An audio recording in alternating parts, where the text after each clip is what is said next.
Welcome to McPlum, simple solutions served daily. You start by locking technical choices, frame rate and resolution, so clips behave predictably.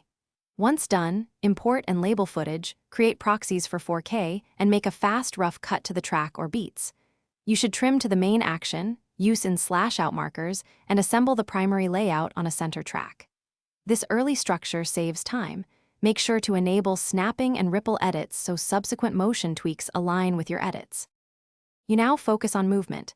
Add keyframes for position, scale, and rotation, and apply ease in and ease out to sell the motion.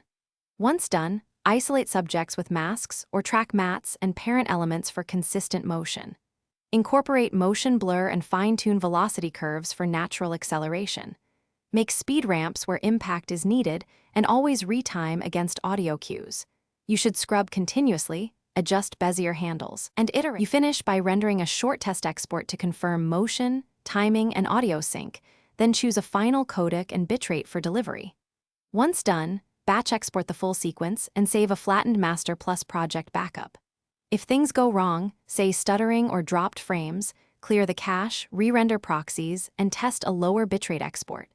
Make sure to keep incremental project saves so you can revert. This protects your work and speeds recovery if edits break. Thanks for watching. Stay juicy and subscribe.